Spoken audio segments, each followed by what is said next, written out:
This meeting is being recorded. Okay, welcome everybody. Thank you so much for joining this conversation about the book Reimagining Death by Lucinda Herring. And I just thought that that was a really incredible and beautiful book of stories and practical wisdom to help folks with becoming more aware of the options of home vigils, home funerals, and various green burial options and all kinds of ceremony around all of it. It came to us as a recommendation from one of our Met How at Home members, and who reached out to Betsy to talk to her about, you know, that option of the home vigil. And so it's just been wonderful to experience that book. So to get started today, I really wanted to, by the way, I think I've met most of you, but not everyone. I'm Tracy Sprower with Met How at Home, and Betsy Weiss is the founder of Met How at Home. And she is an amazing person with incredible amount of compassion and energy, and just shows up for people in all sorts of different ways. She's a retired internist and worked in hospice for a long time. So we're so blessed and fortunate to have you here today, Betsy. But I just wanted to start off this conversation by just giving everyone a chance to just really take a few deep breaths, just breathing in the springtime, breathing out anything, you know, that you need to let go of, and just letting ourselves land here in this moment, because it is such a precious gift to be alive. And, you know, the intention with having these kinds of conversations about reimagining death is just to bring more beauty, you know, bringing more beauty to life and bringing more beauty to that incredible passage where we all are going to experience. So let's just take a moment and get comfortable in your seat, and then I'll hand it over to Betsy. But let's take at least 3 nice breaths together, and feel free to close your eyes or keep them open, whatever feels good to you. But let's bring ourselves right here.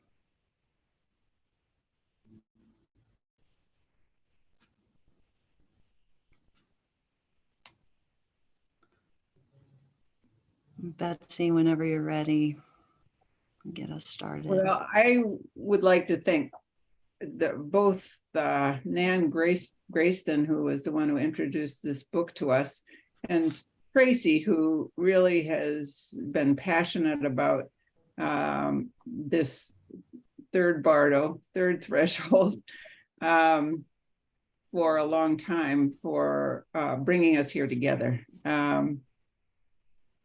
I thought my little intro would be to read the T.S. Eliot stanza of a poem that he wrote that Lucinda Herring begins her book with, and to get us started for our discussion. The Calling. With the drawing of this love and the voice of this calling, we shall not cease from exploration. And the end of all our exploring will be to arrive where we started and know the place for the first time. And all shall be well, and all manner of things shall be well.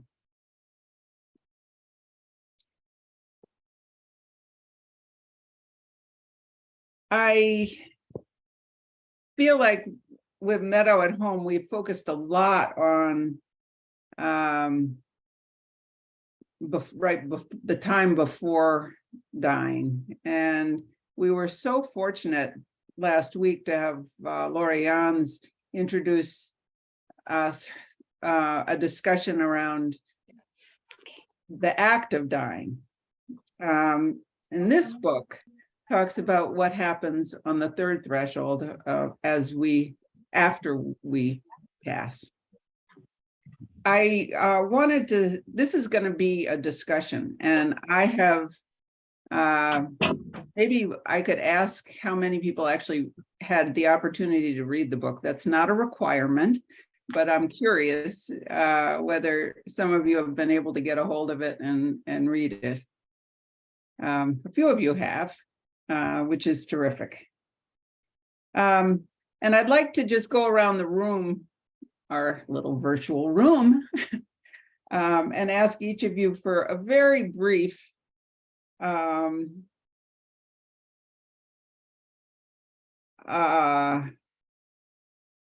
very briefly to talk about what draws you to this conversation and what your hopes for it are.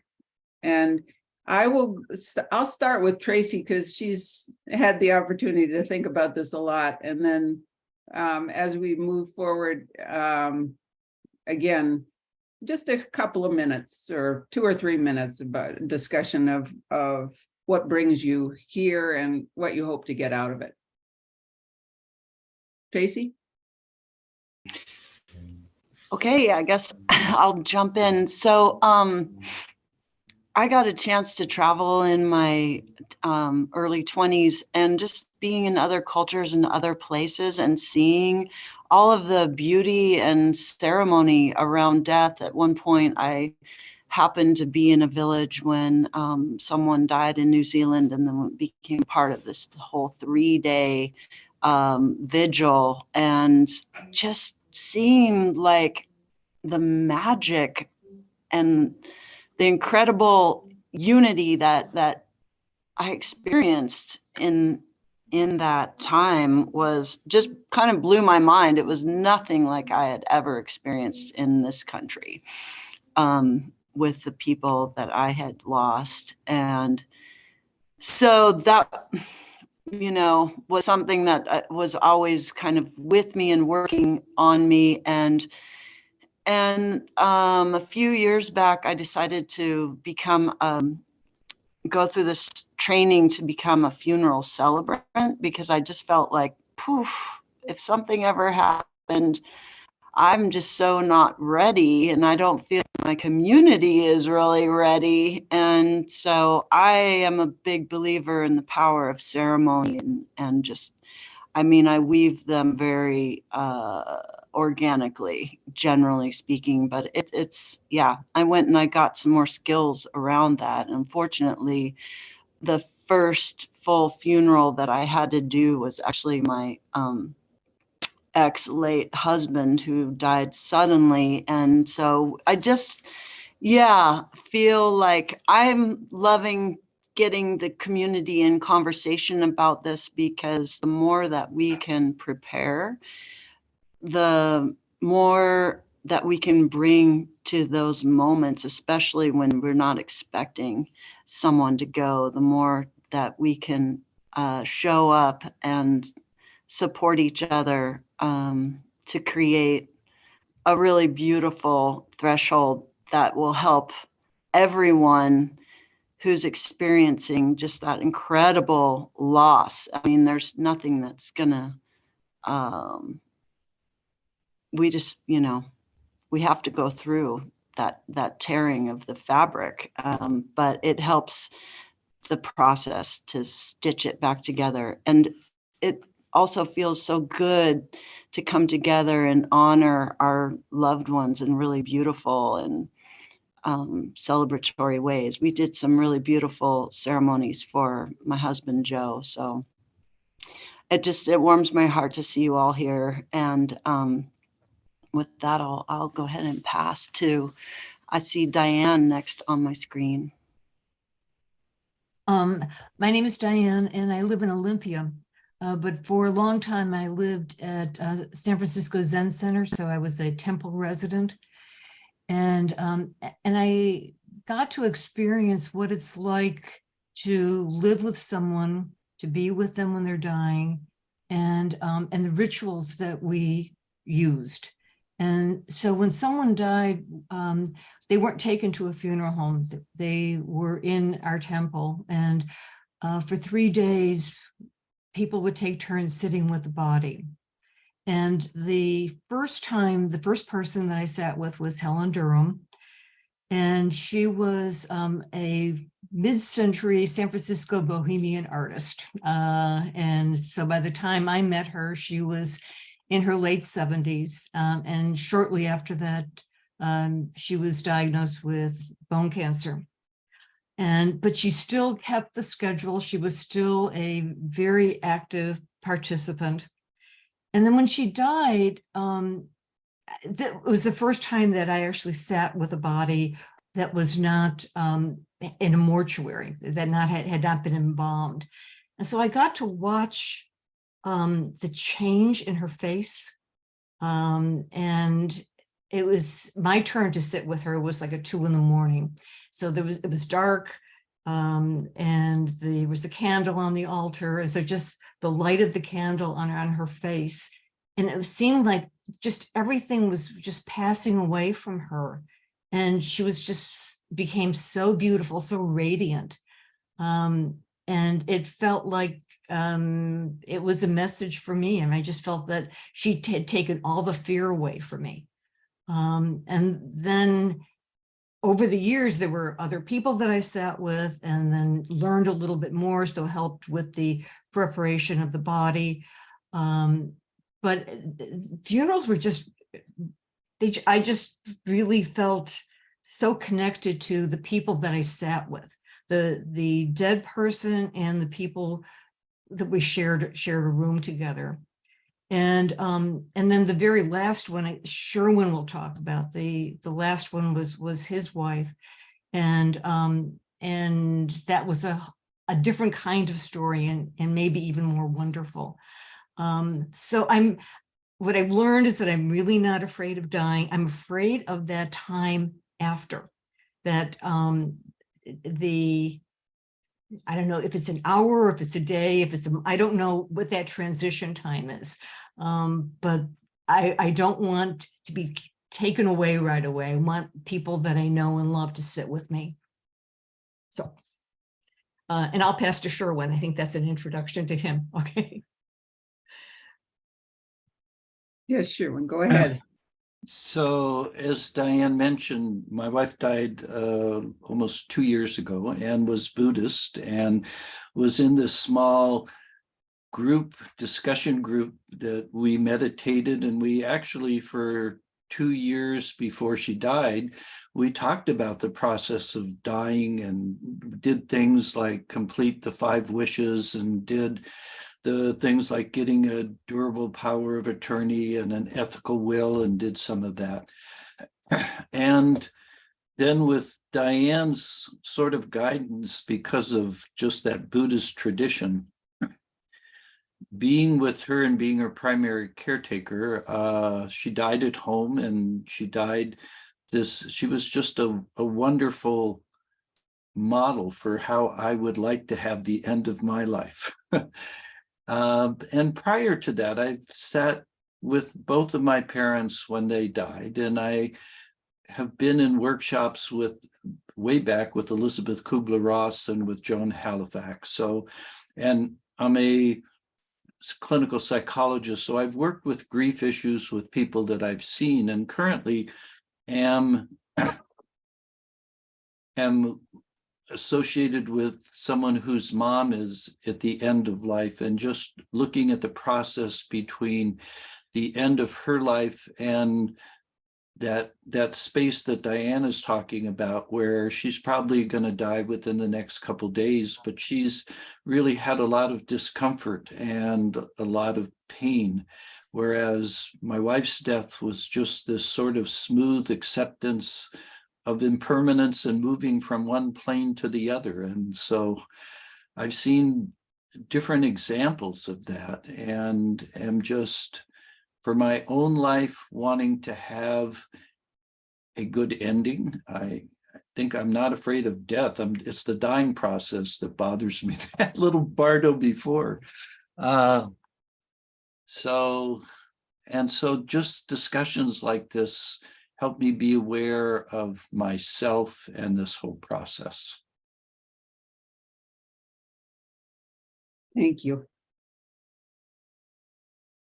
Byron, you're next on my screen. Okay, yeah. Hello, everybody. So yeah, I came back from Colorado in 2003 to take care of my folks, my wife and I. And I grew up in Seattle, and they still lived in Seattle. And we moved to Whidbey Island, and to the end of their lives. When my dad passed, it was really traumatic. I had power of attorney, and I unplugged him. Actually, authorized unplugging him and watched him die, and take his last gasping breaths when they took the ventilator off. And then they had both my folks had already bought Neptune, which was great, so, but it was so traumatic because the way he died of a complication that could have been prevented, perhaps. And so like it was really traumatic, and I had a lot of grief and guilt around it. And I ended up in a week, I went and got the box with the ashes, and it was just really, really jagged. Okay, well, I met Lucinda. Actually, Lucinda helped me with a vigil with my mom. So my mom was in the same, this is weird. That's why I'm here, because it's too weird. It's like, this Linda Lindsay, if you read the book, there's on page, what is it, like page 135, the white tablecloth, that whole thing that she talks about was real close to what I did. And so my mom was in the same nursing home as that story. And actually I had my mom died at in the evening. I was there, I was holding her hand, I was reading Seabiscuit, and then she took her final breaths, and then I'd already been in a conversation with Lucinda Herring, and asked her if she would facilitate this vigil I had in mind. I didn't know how I was going to do it. I've got the story anyway. I'm going to be brief because I've got the story, in the chat. I documented it, and you're free to. But anyway, what happened is I called up Lucinda. My cell phone died, and I borrowed somebody's cell phone. I called her up, and I said, Lucinda, I don't know what to do. Like, I really want to do this, but I don't have any support except for my wife. She goes, Byron, have you got the travel document? I said, yeah, I got it that afternoon, to transport the body. And it was like, she says, Byron, this is unheard of. I've never heard of this happening like this. I think it's a green light from the universe. I'm in full. And so it was like, we did it. And so she came over and helped us, supported us, and helped us create the experience. And it was so powerful. The sacred space that's created around intentional ceremony was just, all we had to do was just set it up, and then we were in a flow. It was amazing. And so I documented that flow in in the story. But anyway, so that's a short thing. If we can talk a little bit more about it as we go, but it was pretty interesting synchronicity here. Yeah. Byron, your story is great, and he's got it in the chat. Copy that link so that you can at your leisure read it, because it is a beautiful testimony to what this kind of ceremony can offer as friends, family, and the person who dies.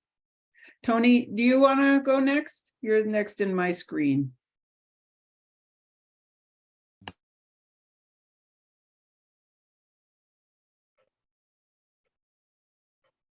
you're still muted, but there you go. Well, I can't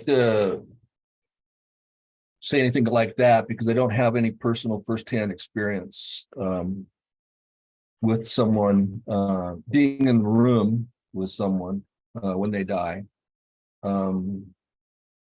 I have recently become very interested in alternatives to funeral homes in general, per se. And so just because of that, wondering, is there anything else? I just started researching and came across the fact that there are a lot of other alternatives, and not only green burial, but burial at sea, composting, liquefaction. I mean, it's a range of options that a person has besides calling the county coroner and having him issue a death certificate and having the men in the black suits show up from the funeral home and whisk your loved one away until, well, that's it. You never see them again. They're gone. And so I just knew intuitively that there had to be a better way.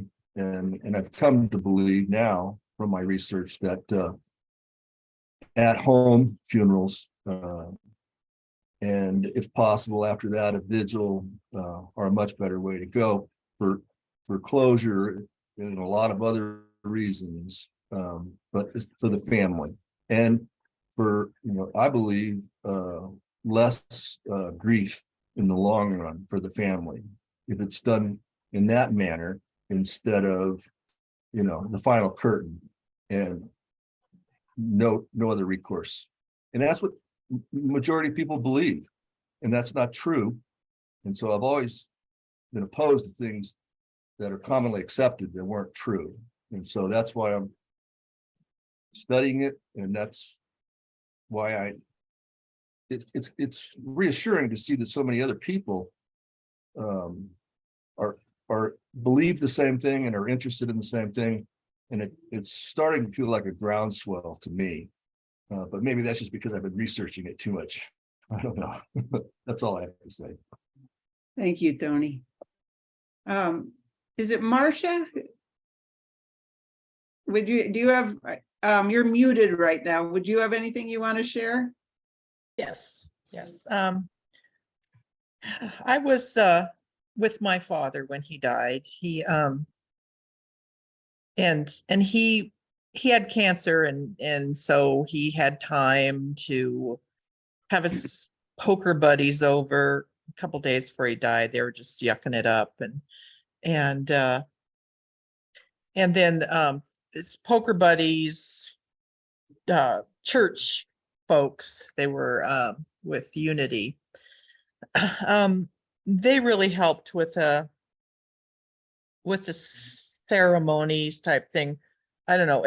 I was so overwhelmed with the whole process of dying with him that hospice had told me about people's memorial, so we were ready with that. And then my sister said, after he died, and the people that came and took him away, and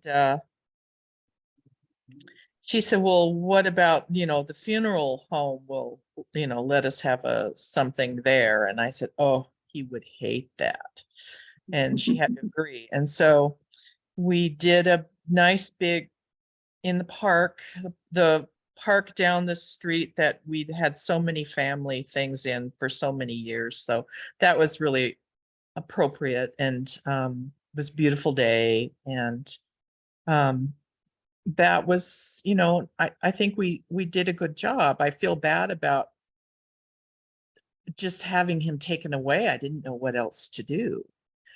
But with my mother, she had Alzheimer's and was in assisted living for 9 years. And so by the time she died, there was just so little left of her. she wasn't her at all anymore. And I lived, it was far away. It's closer to my sister's house. And so we just, had People's Memorial take her away too. And then we had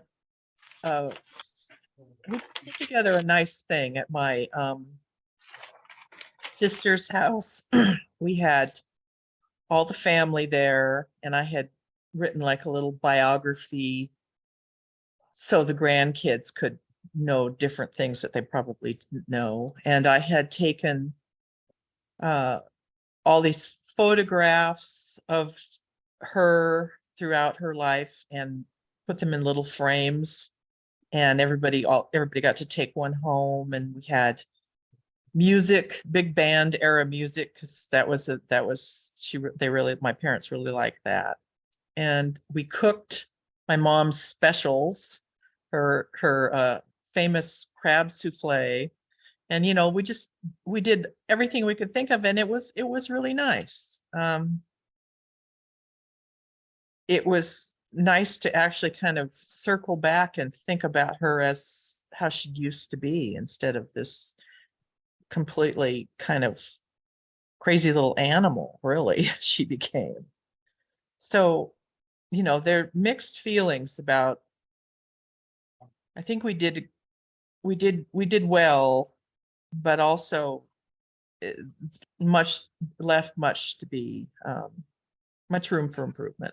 So that's kind of what I'm seeking is a better experience. Those are lovely stories. And that we can all learn from each other about how to enhance this experience for one another, I think is the opportunity that we hope to provide. So thank you for sharing your stories. Doug, do you want to go next? Sure. And Sarah is my wife here. Yeah. Let me see. Well, apparently people keep dying. And the older I get, the more prevalent that is. Every year, a few more friends die. And I just just think it's, one of the things that we've done is taken away, like it's not, there's a coming together for, a memorial or just a celebration of their life, but the whole process has been taken out of the context of a community event. And I think that's sort of what I'm interested in is not hiding it, but figuring out how we do this together. And who knows, it's coming. As Sarah over here keeps saying, the cataracts are getting louder and louder. We float towards the waterfall. So yeah, that's what I got. Thank you, Sarah. Well, as good Buddhists, we've thought about this a lot. I've done a number of trainings with Frank Ostaseski, and our son's a Thai forest monk, who some of you have seen in the Met Tao at the farmers market in Twisp. And we just got back from a 5 Remembrances retreat in Arizona, which one day, those of you that aren't familiar with that, first remembrance is we are all subject to aging. We cannot escape it. We're all subject to illness. We cannot escape it. We're all subject to death. We cannot escape it. The fourth is everything we cherish will be taken from us. We cannot escape that. And the last one is our actions are the ground upon which we stand. So we've sort of been marinating in it for a little while here. And we each also did a cave retreat in Arizona and butchered a sheep. Didn't kill the sheep. Someone else killed it, but we butchered it. We gave away important things. And and actually one of the women that was at the workshop was, she started the first green graveyard in Washington State, down near the gorge. So I think that's something of interest maybe to Winthrop. and to the Twisp area, I would, and so we're just interested in how I think, like what Doug said, in terms of how a community can be more enlivened by talking more about death. Yeah. Thank you both. Jeannie, we're honored to have you here. Are you muted? Do you have a voice? Oh, can you hear me? We can. Oh, good. Because I Jeannie- wouldn't know how to get on. Jeannie is a hospice social worker that we work with closely around all kinds of issues, and has been in the Valley doing this work across our county for a number of years. So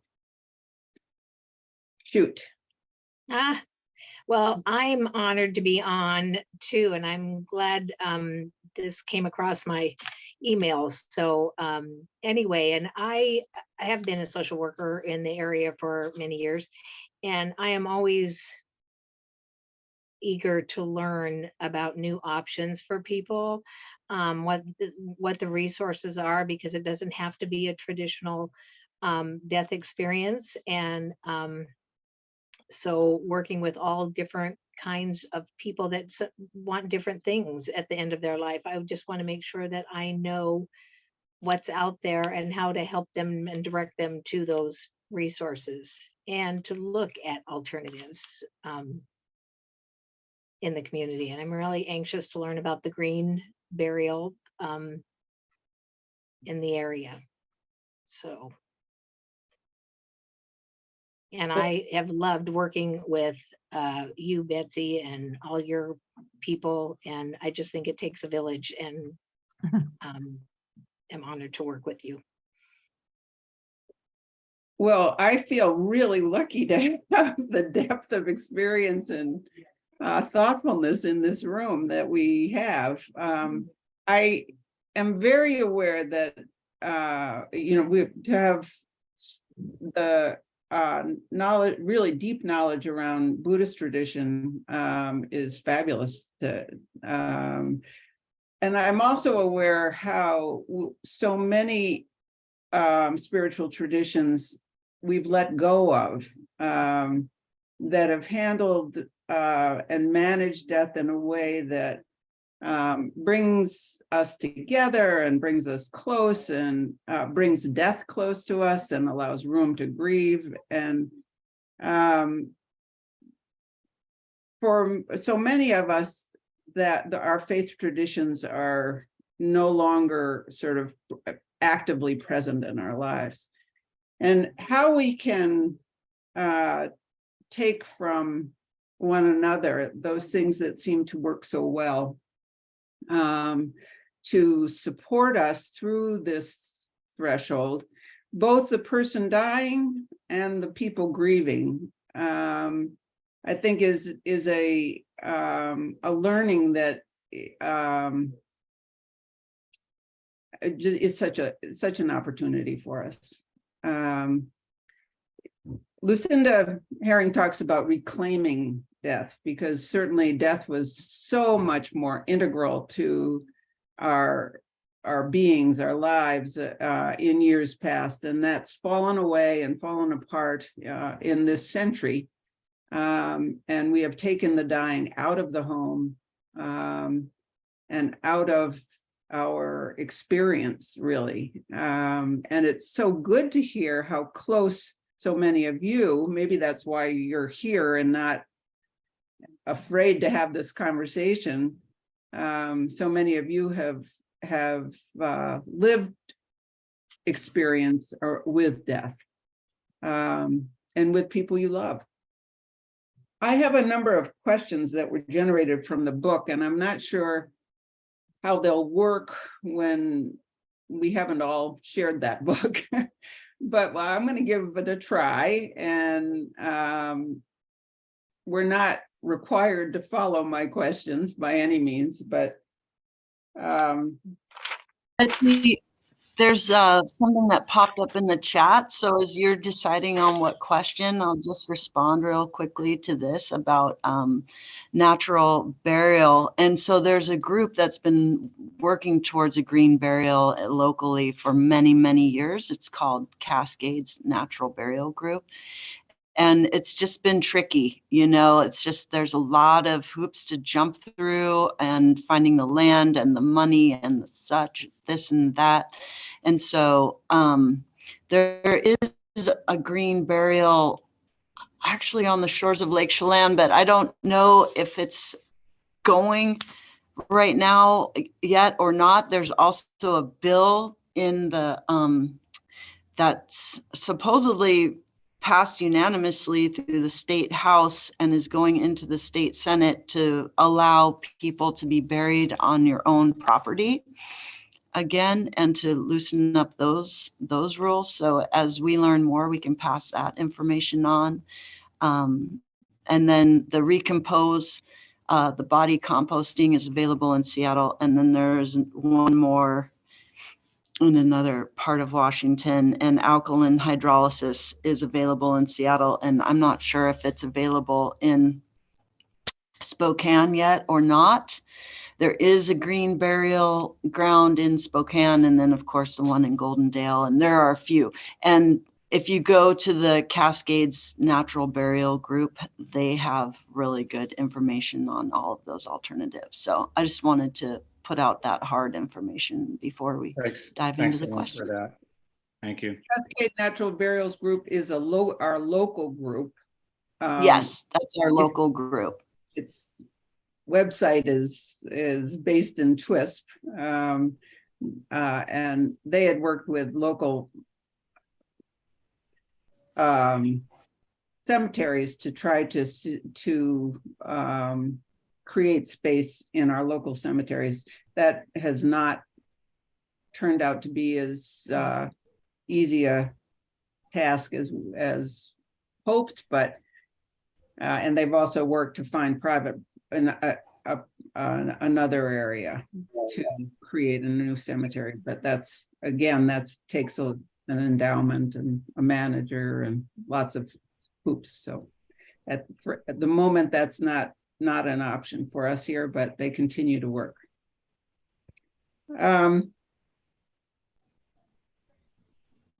My thought about this, we're doing this in two parts, and my thought was that we would explore as a group our ideas about what's important to each of us in creating ceremony.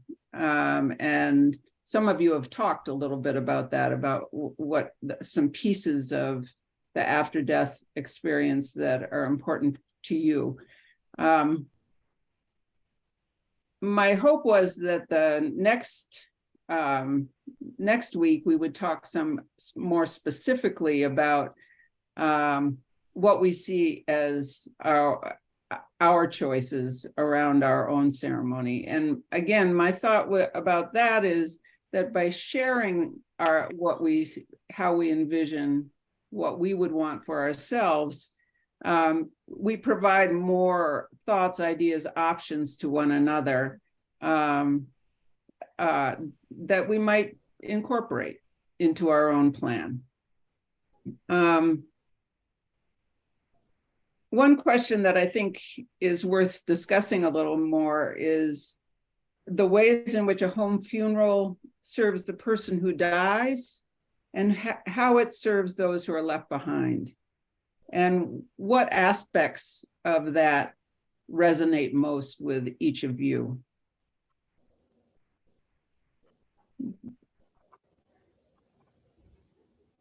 And I'd like to hear from you about that.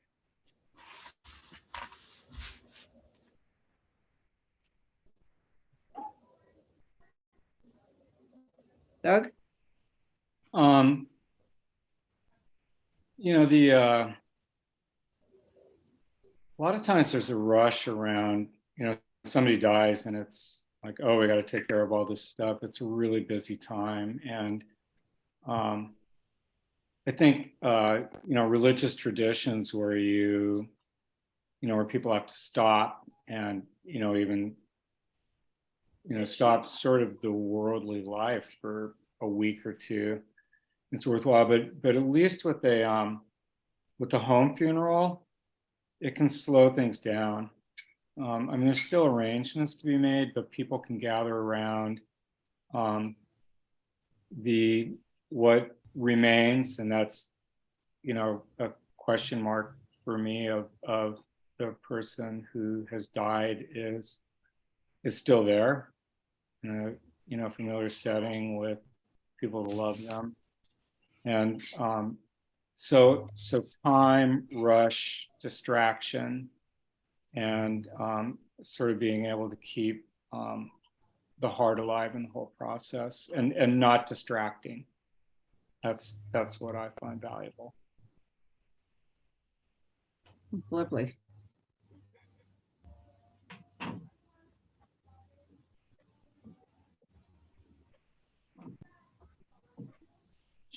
Sherwin?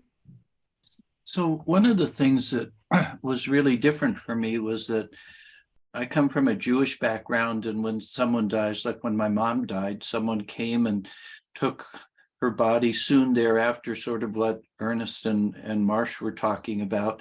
And in the Jewish tradition, then someone sits with that body until the person is buried. And it's in Orthodox Judaism, it's not supposed to be the family. But with Bronwyn, because of the Buddhist tradition and because of with Diane's, kind of going through what happened at the Zendo, it's like she stayed at the house for 24 hours and I stayed with her during that time. And people came during that period of time and paid their respects and sat with me. And it was a very different process and felt so much more powerful and honoring her and just the people there. And again, it was in part because she died at home and we could do that, but it was certainly something that was more meaningful than with my parents' death.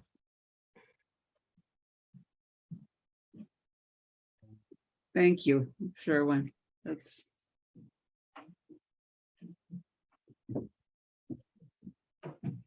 Marsh? Yes. I'm just lamenting how rituals and traditions have fallen away in my life. The pandemic didn't help. We were only able, even though my daughter lives 1,000 feet away, we were only able to go for walks together for holidays for a while. And and she's our only child. We have, a small family, and when she was little, we had these traditions, and I don't know if this generation wants traditions. I don't know. I'm just confused about how to approach any of this with my daughter. If anybody has any similar situations or advice, I'd appreciate it. Yeah, well, I think sometimes, for a long time, because like I said, I'm, one of those people that identifies as a spiritual, but a not religious person. And I'm just, have such ADD, I can't focus in on one religion anyway. And so I just am collecting, ideas and thoughts and from places I've been and things I've seen and other people. And so I really just for years would gather together around all of the seasons and celebrate that. And when the kids were little, they had to come. And then there was this time when they were just all the eye rolling and everything. So I just said, don't come, unless you want to. And now they're back. Now they're back with it. I think sometimes you just have to do it. You just have to build it. And they will appreciate it and wind up coming in. When our dog died this year, it was so powerful for us because we couldn't bring Joe home after he died. It was really unexpected, and I don't know why exactly. The coroner just they just weren't going to let us bring him home. And that was a big disappointment to us, not to have that time. We wound up having time with him in the funeral home, which it's a little story. It's for our family, crazy time at the River Valley Memorial, our funeral home, with the like red shag carpet and bright yellow walls. It's just so weird in there, but they're just the nicest people. And we came on in with all of our stuff. And I think just having your like little bag of tricks and things that you can just start to accumulate and draw from, even if you go back and you get books on how to create ceremony with children. I pull those books out that I used to use with my kids a lot, just around the seasons and things like that. But like when our dog died, we got a chance to spend that time with him, and we said, we just spontaneously were singing to him when his breath was in that raggedy zone, and we're singing, all kinds of songs, like we were like karaokeing, pulling it up on our phone. So you just kind of like make do in these situations. And he died. Like we sang him this beautiful song by the Grateful Dead, Broke Down Palace, and he died right as we were singing. So I think that it's one of those things where, yeah, you just kind of have to not take any eye rolling personally, just keep going and trying to make these things kind of happen, even if it's just like saying gratitudes around the table before you eat. It's like, yeah, my kids and I now, they treasure all the ceremony. I'm like, let's spin some prayers. We're not religious, but whoa, they'll wax poetic forever. So whereas it used to be that it was just all eye rolling. So I think that, don't give up, and it's a muscle that needs to get exercised a little bit, and it can be awkward for a while, but eventually it becomes, part of your family culture or a greater culture within the community. There's, the Unitarian Church is in TWISP they do a lot of ritual and ceremony. There's, little song groups or putting it out there. We still gather. Think, Marcia, having the opportunity I'm interrupting you, Tracy, to add my 2 cents, because we don't have a ton of time left. Marcia, I think that bringing your willingness to bring up the topic with your daughter, I think is key. And Tracy has done a great job of collecting resources, both videos around what a ceremony can look like, and just ideas for you to discuss with your family, with your daughter. Lots of times it's easier to jump off into a discussion when you have something to talk from. And some of these stories and videos can be very helpful in getting a conversation going, and having the opportunity to say what's important to you about a ceremony. I mean, why is it that it matters, that it mattered to you with your parents, those elements that worked, or when you hear the other people in this room talk about their experiences with death, what were the moments that brought them comfort and connection, and made Diane think about entering that threshold and what was important to her about that passage. So I think our discussion is one tool, and then we have other tools that we can offer you to share with your family, or the people in your life, if you want to, or as avenues to expand the conversation. And can I just like build off of that real quick? Yeah, I'm Betsy? gonna close my door, so yeah. Okay. One thing that happened for me was I didn't have any support from my family. We got to create our own rituals. You know, we have to create our own rituals. And so what I did was I was feeling isolated, but I had the transfer document, man. And so I called my best buddy and said, "Hey, my mom just died. Will you help me tomorrow?" He goes, "Yeah." And so then and we were off and running. And like my oldest son was not on board, my brother was not on board. And by the end of the 3-day vigil, we did a 3-day vigil. I watched the life ebb out of my mother.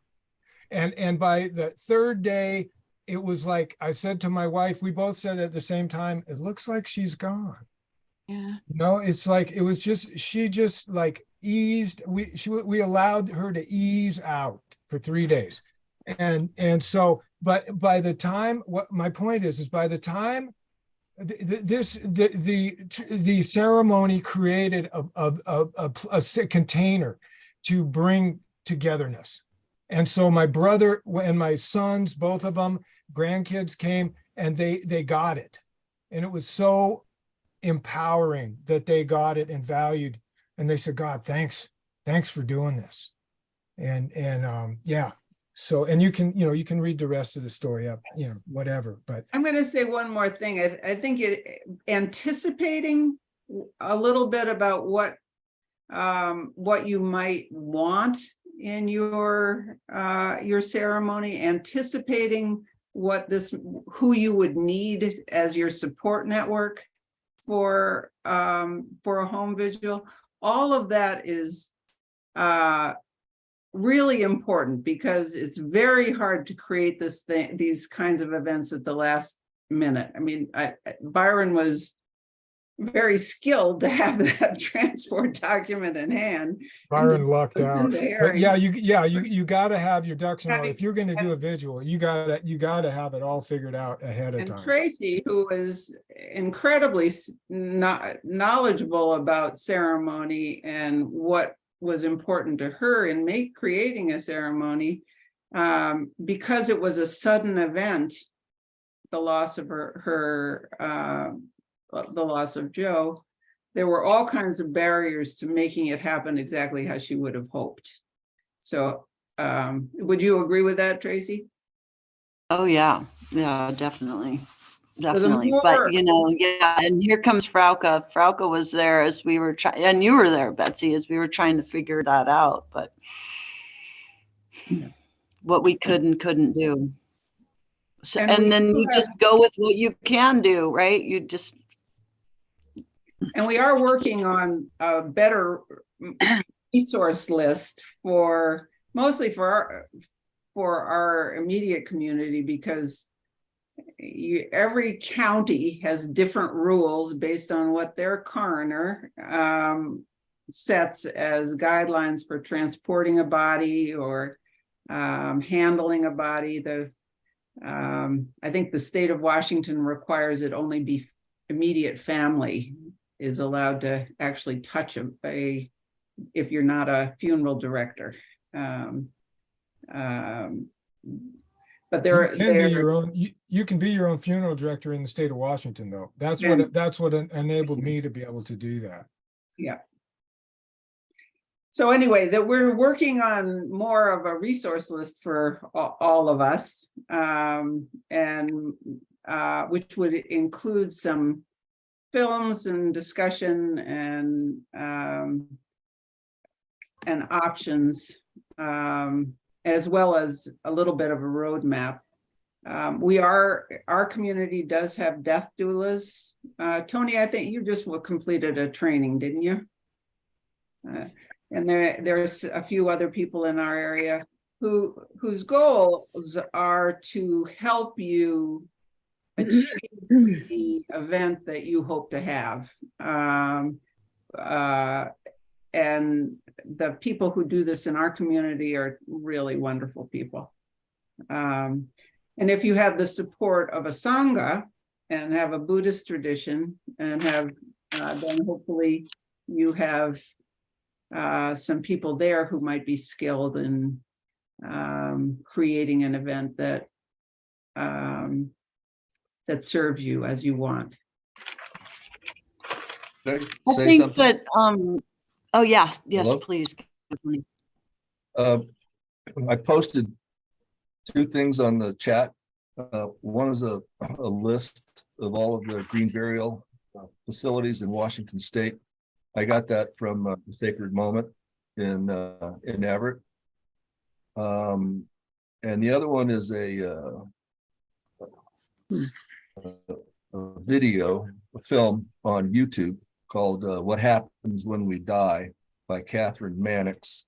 And if you've never watched that, it's really good. It's a TED talk from England, but basically the main thing that I remember about it was that she pointed out that this wasn't, the home funeral was a tradition until let's say 3 generations ago, and it all changed. But it used to be very common for the ill person would go to the doctor. The doctor would say, you don't have much longer. And then the person would go home. The person would not go to a hospital because there wasn't a hospital. The person would go home and the person would eventually die. But everybody knew that that's what was going on, and they were preparing for it. And they were having their vigil as the person passed away. And then after, just generally speaking, the women from the village came, they bathed the body, they anointed it, they put it up for viewing, and everybody in the village came over a 3-day period to sing songs, drink drinks, eat food, tell stories. And then the person was taken to the church cemetery. And in all of that scenario, there was no such thing as a funeral director or a funeral home. The village did it themselves. And this was very, very common around the world in all different kinds of nationalities. And it's only 3 or 4 generations that you have to go back to see this was the tradition, the common tradition. It's not anymore, but that's the way it used to be everywhere. That's what I got from that film by Catherine Mannix. It's a wonderful video and it's worth watching. That's all I want to say. Doug, do you have something you want to contribute? One thing I wanted to mention, thanks, Ernest. I wanted to just mention real quick that I threw up Voices of the Meadow in the chat.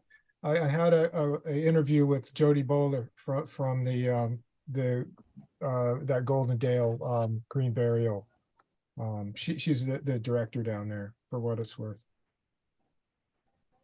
We also have an interview with People's Memorial on the Meadow at Home website that reviews the green options, and it's a year old, but it's still quite relevant. The things haven't changed that fast as what's out there. So if you're interested in looking at that, People's Memorial is an incredible resource as well for information on cremation, on greener cremation, and on green burial. If you're not familiar with that. And if any of you have additional ideas about things that are important to you to go in our resource about developing a home funeral, a resource for home vigils, home funerals, please let us know. Let Tracy know, or me, and we will do research as well as, or just simply add it to our list. Yeah, one thing for the second group, I love, Betsy, your thought of like, come next time with some of your you know, we do our advanced care plan. This is like our advanced death care plan. How do you want to be cared for, you know, through the process and after? And yeah, you can spell some things out. You can get as creative with it or just broad stroke as you like. And then we can talk about sort of like what's possible right now and what's maybe not possible right now, and avenues to try to make some of our dreams a possibility. And I had another thought in there too, because yeah, the rules do shift and change and new things do become available, which is important. I spoke with the county Department of Health to figure out what it would take to transport your loved one, your own self. And it was a lot more red tape this time when I talked to them than 3 years ago. So I'm just trying to get a sense of what's really true there. And also I spoke with the folks at River Valley Funeral Home. It used to be Narrance Precht or something like that.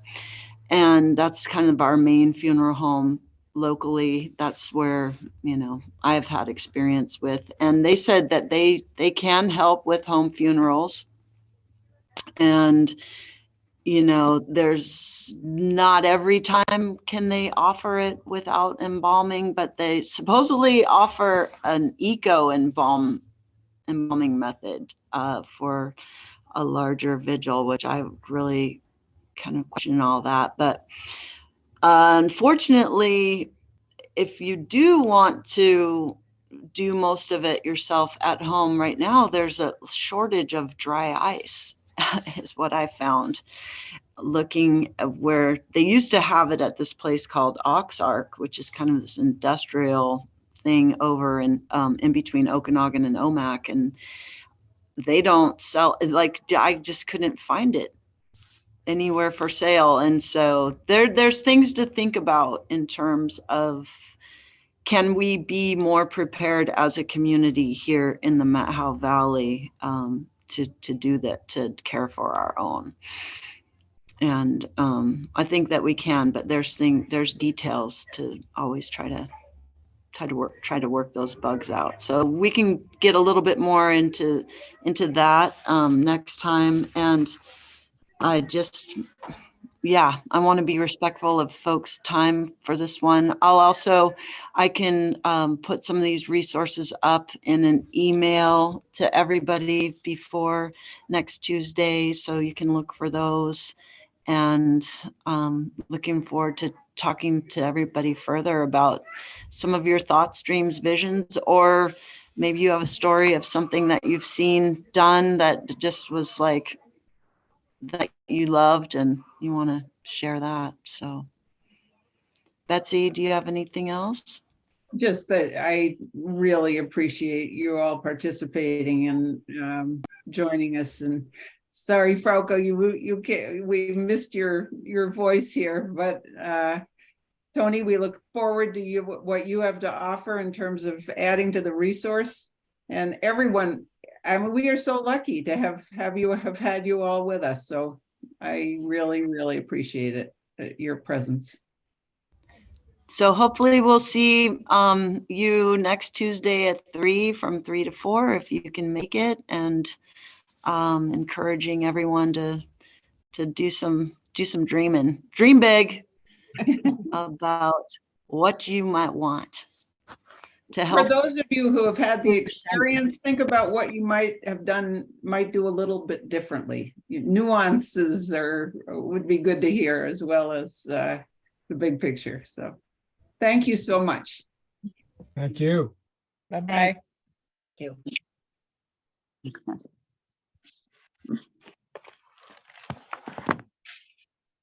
Betsy and Tracy, I